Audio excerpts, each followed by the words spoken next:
E aí, tudo certo? Bora mergulhar nos números do GGRC11.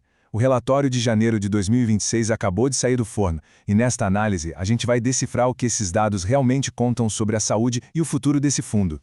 Então, a grande pergunta é: o que o relatório de janeiro revela sobre a saúde do fundo? Será que os números mostram uma história de crescimento forte? Ou será que tem algum sinal de alerta que a gente precisa ficar de olho? Vamos investigar isso juntos.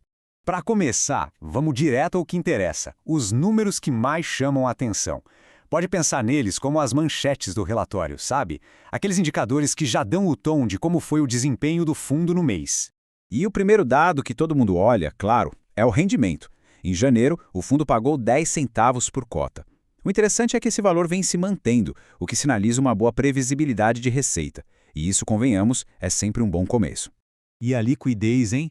Olha, impressionante. A gente está falando de mais de 181 milhões de reais negociados no mês. Na prática, o que isso quer dizer? Que o fundo funciona como uma avenida bem movimentada. É fácil comprar, é fácil vender. Um fator crucial para a estratégia de qualquer investidor. Isso tudo nos leva a um dividend yield de quase 1% no mês. Se a gente anualizar isso, estamos falando de quase 12%. Num cenário em que todo mundo busca retornos sólidos, o número de 2 dígitos assim, com certeza salta aos olhos. Mas como ele se sai na comparação com o resto do mercado? Ok, os números por si só parecem ótimos. Mas no mundo dos investimentos, tudo é uma questão de comparação. Não é mesmo?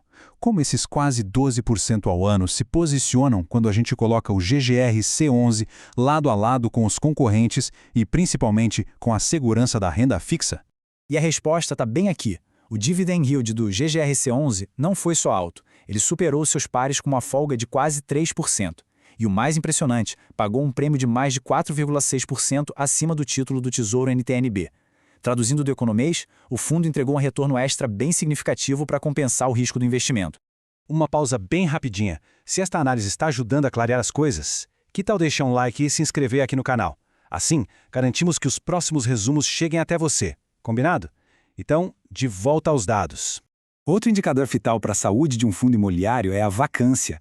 E olha só isso, o fundo fechou o ano com apenas 0,21% de imóveis vazios. Isso é praticamente nada. É quase lotação máxima, o que significa um fluxo de aluguéis estável e previsível. É música para os ouvidos, não é?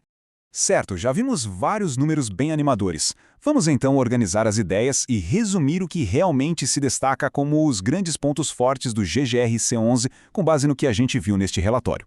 Resumindo a ópera, então. Primeiro, um dividend yield que oferece um prêmio bem robusto sobre as referências de mercado. Segundo, uma liquidez elevadíssima, que facilita a vida na hora de comprar e vender. Terceiro, a vacância mínima, quase nula, que garante a receita. E por fim, uma gestão ativa, que não fica parada. O programa Renova, por exemplo, mostra que eles estão buscando modernizar os ativos, o que pode justificar aluguéis melhores no futuro e manter o portfólio sempre competitivo.